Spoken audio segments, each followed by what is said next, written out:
Well, friends and neighbors, get your swim trunks on, 'cause we're about to dive into style and design.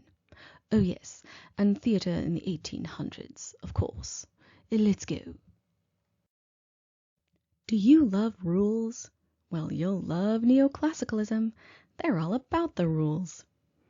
One of those rules is that it needed to be 24-hour period. No, not a 24-hour play. That better be good. But the play itself should only represent a 24-hour period or less. It should only have one plot and none of this fake stuff.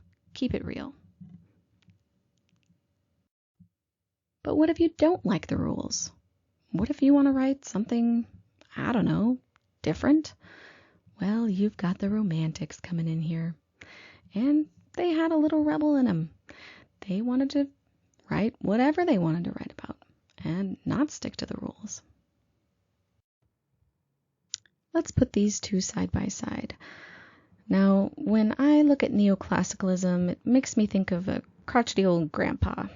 Things have been this way forever and there's no need to change them. And he likes the rules the way they are. And the romantics, well, they're the teenager full of angst, and no one's ever felt as deeply as they have before.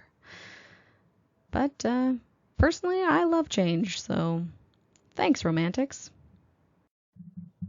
We will be highlighting a few artists throughout the presentation. The first one here is Shakespeare. Not sure if you've heard of him, but he is kind of a big deal. He started in England, and it was really the only place his plays were shown for quite a while because they broke the rules. And so it wasn't until the rest of Europe was willing to break the rules from neoclassicalism to accept the plays of Shakespeare. And of course, they did, and we're all grateful for that. He is still considered to be the greatest playwright of all time. And if you've got somebody that you think is better, let me know.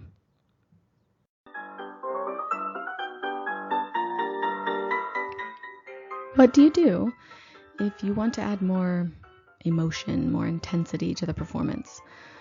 Well, you add music, of course.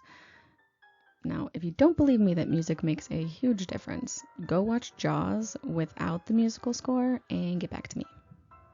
Anyway, melodrama.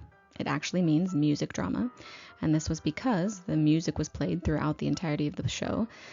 They had particular songs sometimes, but mostly the music was there to help you know which emotion you should be feeling.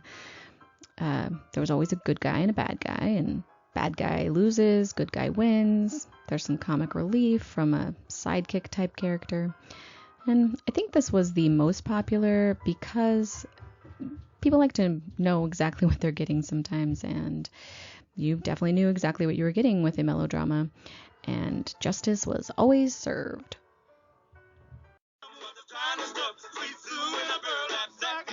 If you don't give me the deed to your ranch, I'm gonna throw you on the railroad track. And then he grabbed her, and then he tied her up, and then he threw her on the railroad track, and then that train started coming, and then. All right, folks, we've got the Industrial Revolution. So that means we've got more people in a more localized area. And so the theaters would actually compete for the audiences here. And people didn't have to travel as far. And of course, with the inventions of the different machinery that was going on, the theater could make use of that also. An example is the equestrian melodrama that you see in the top left corner. And they actually even had aquatic melodramas where they put a water tank in there. So lots of creativity was coming out at this point with the new inventions that were coming about and with the fact that there was more people that could actually come and watch the theater. One of the hallmark plays from the height of melodrama was Monte Cristo, based on the novel by Alexandre Dumas. It was first put into play form by Dumas himself in 1848. He did so in 20 acts that took 2 evenings to perform. It was adapted by Charles Fetcher, James O'Neill, among others, to make it a more manageable production. This is your typical melodrama. The main character is a good guy who is unjustly imprisoned, and he later escapes to seek his revenge on all of those that wronged him.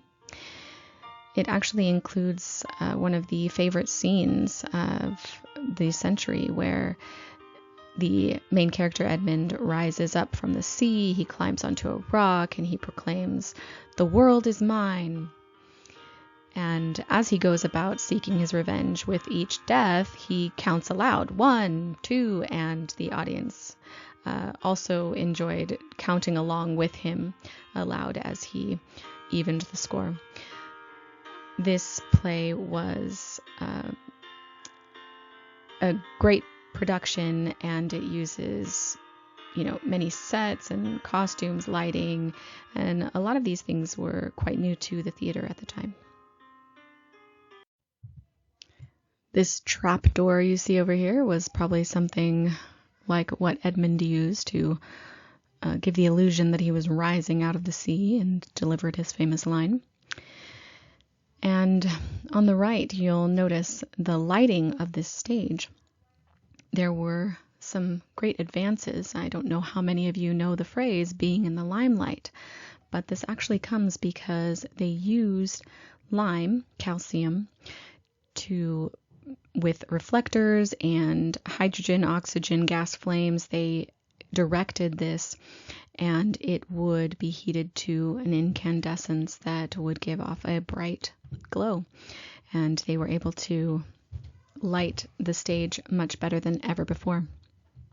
Another thing that the theater would do was, once the railroads were built in the 60s and 70s, 1860s and 70s, they would tour with their production, and this went on until the 1930s, when the movies kind of put them out of business a little bit.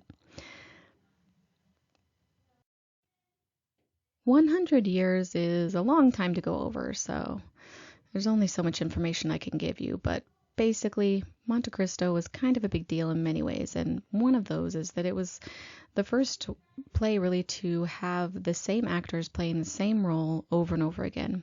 And we know from last week's readings that this wasn't the case before. The actors would have many roles in many plays, and many roles in one play even. And nowadays, one actor is doing one thing at one time most of the time. So this started with Monte Cristo. Now, a lot of things are going on in the world in the 1800s, and we know most importantly was the Restoration. But the rest of the world's actually going through a lot of changes too here with the advances in the Industrial Revolution, with Darwin coming out and talking about our evolution, and Freud being all sexual, and these things were actually reflected in theater as more people were opening up to new ideas and new perspectives. You see that as we go through time in theater and what plays are being watched and what type of things people wanted to see. Come with me on a journey where the only plays are full of butterflies and sunshine, and the good guys always win, and the bad guys, they always get their just desserts. Wait, no, they don't get dessert. They don't deserve dessert. Well, we've got some naturalism playwrights that say, that's not how I see the real world, and I want to show people how I see the world. And in the world, there's poverty, there's prostitution, there's illegitimate children. There are not just the cookie cutter 2.5 children, but our conservative critics do not like that, and they say nay. What do you think? How much of art should reflect our real life, and what does your life look like?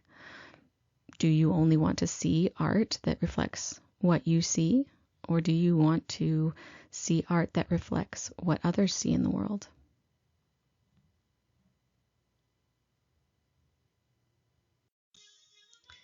A Doll's House, quite the controversy. It starts out with a wife doing illegal activity to save her husband. This is used against her, and she tries to hide that from her husband so that he won't be ruined for her crime.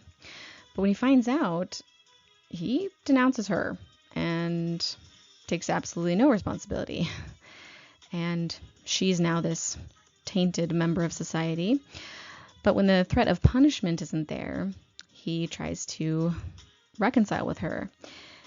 And of course, she realizes that her husband doesn't actually love her, and she goes. She leaves her kids and her husband to go find herself. People took this very harshly. They did not want to see a woman leaving her family. You see, back then, a lot of people understood that family was the center of society, and they didn't like that being under attack. The difference with this play also is that there was no definite right, definite wrong, that everyone's just doing the best that they know how and trying to do what they think is right, which isn't necessarily absolutely right or absolutely wrong. So kind of interesting because people are more complex than just the good guy, bad guy. People can advocate for their causes in all kinds of ways, and Miss Zola, she wanted to advocate through plays.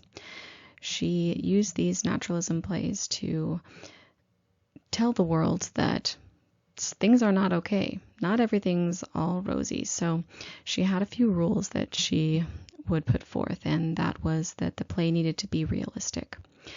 And it should deal with a major issue. And it should only deal with that major issue. Everything else should be simple, no other subplots. It's really just about this one major issue that we want to discuss. Now, of course, there's people that didn't like this, they didn't want to see it, and they would not approve it for the general audiences, and so they had to take them to private audiences, memberships only, so that somebody would be able to see these plays.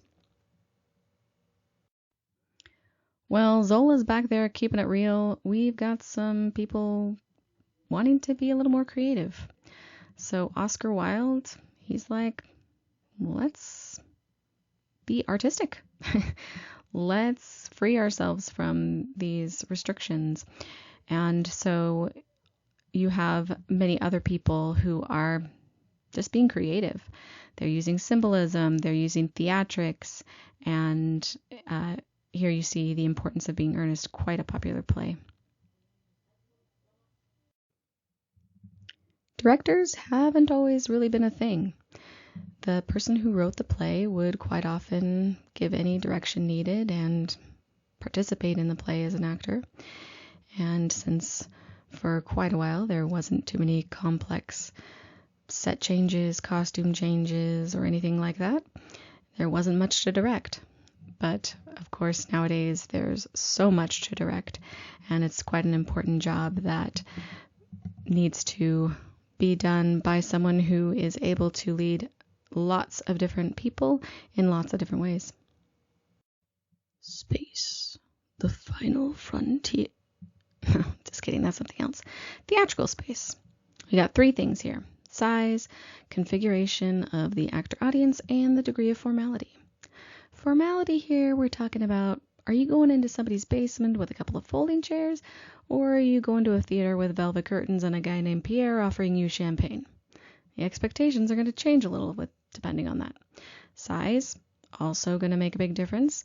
And, the configuration. Let's get into that. Now you got your four major food groups. You got your candy canes, your... Oh, sorry guys, I'm reading the wrong list again. Proscenium's arch stage. Let's start with that.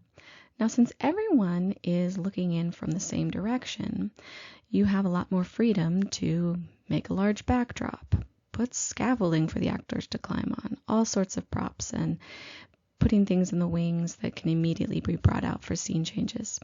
Everyone's looking in from the front, so you don't have to worry too much about how everyone's seen. The other three, a little more restriction on what props we can use, but it's a more intimate setting and more of the audience is closer to the actors. Now on this flexible stage, well, there's lots of options there. In the middle, we've got our proscenium stage, and bottom right, there's a thrust, and then the bottom left is the arena stage. But in the top two, we've got some flexible arrangements here. The one on the left is quite interesting. The stage is multiple catwalks, is what it looks like, and the audience is actually mixed between each one, and they are sitting below the level of the stage itself, but they're able to see behind them, in front of them, and there's all kinds of different experiences that you're going to have depending on where you're seated in there. Time for another spotlight. Now, if we're talking style and design, we definitely need to talk about Julie Taymor. She was born in the 1950s, and as a teenager, she started traveling the world. And she has been the youngest member of a troupe at least twice in theater troupes, and she has been trained by some of the greatest artists, especially in puppetry and working with masks. She has earned a Tony for her work in The Lion King, among other things, and she has just been revered for her artistic style and bringing things to life like this. I'm sure we've all read a book and then went to see the movie, and whether we were disappointed or not, there was definitely parts that were not as we had pictured it in our mind. Now, everyone has their own idea of what something should look like or how they want something to look. So the production design is quite important when we're talking about theater. It involves really the feel of the play, the vibe, so to speak. And this can differ very much even when you have the same script, that we are playing different music, we are having the attitude of the lines read in different ways. So there's lots of different ways that you can design a project and have that play come out even with the same script. How does one go about making sure that the feel of their play is what they want the audience to experience? Well, the 6 elements of visual design are line, shape, space, color, texture, and ornamentation. And to make sure that those things are just the way you want them, you use the building blocks of harmony, balance, variety, proportion, rhythm, and emphasis.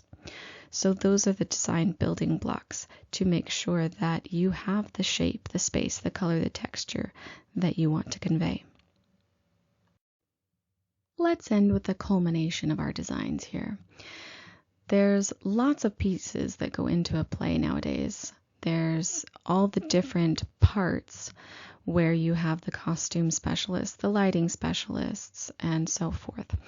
And all those things need to come together. Each one is going to be working in their own expertise and then come together once they have some idea of what they want, and it will get tweaked from there. But there are lots of people and skills that go into one play so that the overall effect is something amazing.